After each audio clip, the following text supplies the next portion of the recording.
Welcome to this Palm Sunday reflection, the first in a series that we'll be following through Holy Week, based on the theme of holy places, sacred spaces. And so today our holy place, our sacred space, is the Mount of Olives. I want to read to you from Mark's Gospel, chapter 11, beginning at verse 1. As they, that's Jesus and the disciples, approached Jerusalem and came to Bethphage and Bethany at the Mount of Olives, Jesus sent two of his disciples, saying to them, "Go to the village ahead of you, and just as you enter it, you will find a colt tied there, which no one has ever ridden. Untie it and bring it here. If anyone asks you, 'Why are you doing this?' say, 'The Lord needs it, and will send it back here shortly.'" They went and found a colt outside in the street, tied at a doorway. As they untied it, some people standing there asked, "What are you doing untying that colt?" They answered as Jesus had told them to, and the people let them go. When they brought the colt to Jesus and threw their cloaks over it, he sat on it. Many people spread their cloaks on the road, while others spread branches they had cut in the fields.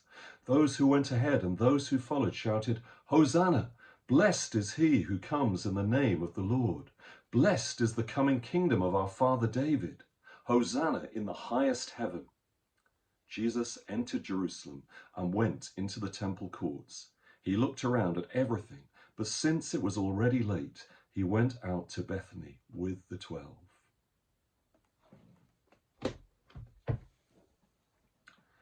On arrival in Israel, the first place visited by many pilgrims is the Mount of Olives. It's a short distance from the walled city of Jerusalem, and standing about 80 meters higher, it's a great vantage point to see Temple Mount and the surrounding area.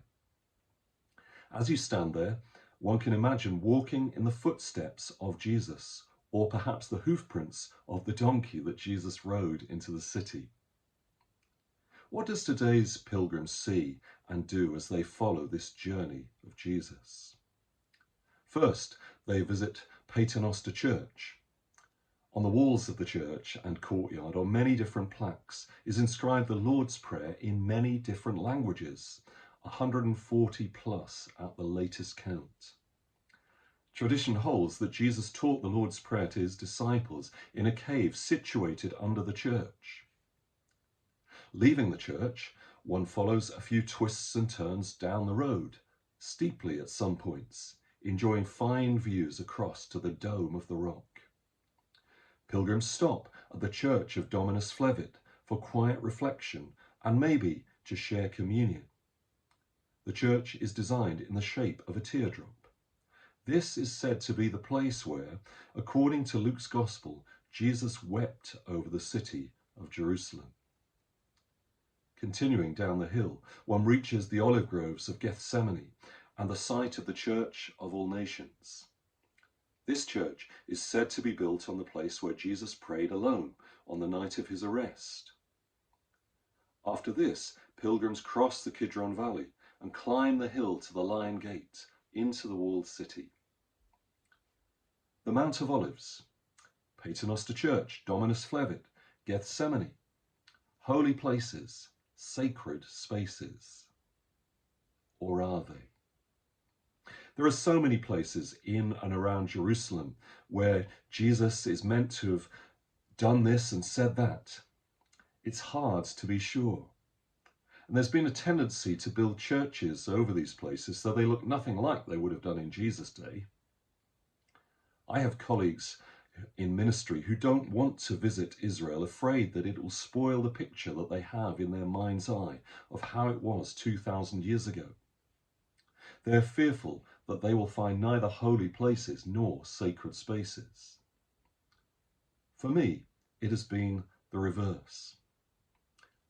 The Celts talked of thin places where the veil between heaven and earth is thin, where heaven seems to touch earth and vice versa. Even if Jesus did not perform the miracles or bring the teachings or forgive sins on every spot where a church is built to commemorate those things, These places for me have evoked the memory of Jesus and all he has done. For me, they are holy places, sacred spaces. And such is the Mount of Olives. It is steeped in history and vested with significance. King David is depicted climbing the hill from Jerusalem, weeping at the rebellion of his son Absalom, who has stolen his throne. Jesus travels in the reverse direction, weeping over the rebellion of the city, ready to reclaim his throne. Solomon, another son of David, worships pagan gods on a hill east of Jerusalem, almost certainly the Mount of Olives. Jesus is worshipped as the Son of David and the one who comes in the name of the Lord. The true God is acclaimed as he travels down the mount. The prophet Ezekiel sees the glory of the Lord going up from within the city and stopping over the mountain. Jesus comes to return the glory of the Lord to the temple and to the whole earth. The prophet Zechariah sees a day when nations will all fight against Jerusalem and great evil will be done. The Lord will stand on the Mount of Olives and it will be split in two.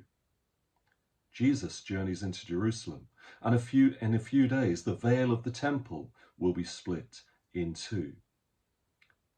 In addition to the scriptures, there is still to this day a strong tradition among the Jews that the resurrection of the dead will begin at the Mount of Olives. For this reason, it remains a place of burial for the rich and famous, and a few infamous, to this day. Jesus' journey through Jerusalem will involve death and victory over it, so that all may be resurrected. This is Jesus' journey into Jerusalem on Palm Sunday. We could follow the route today, stopping at holy places, pondering sacred spaces.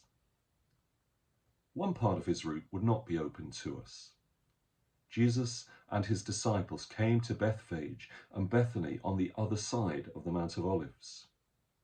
From here he sends the two of them ahead to fetch the colt on which he will ride up the mount, down the other side, and up again into the city of Jerusalem.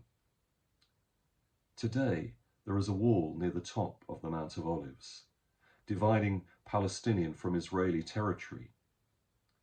Pilgrims can visit Bethany, but you have to take the long way round in a bus or a taxi. Today, we could not walk the route that Jesus took, never mind ride on a donkey from Bethany to Jerusalem, due to the barrier before us. Are there, I wonder, any barriers before us as we embark on this Holy Week journey, exploring holy places and sacred spaces? Any obstacles to shouting out Hosanna to the one who comes in the name of the Lord? Remember that the cry of Hosanna is not just a praise shout, but also a prayer. Lord, save us.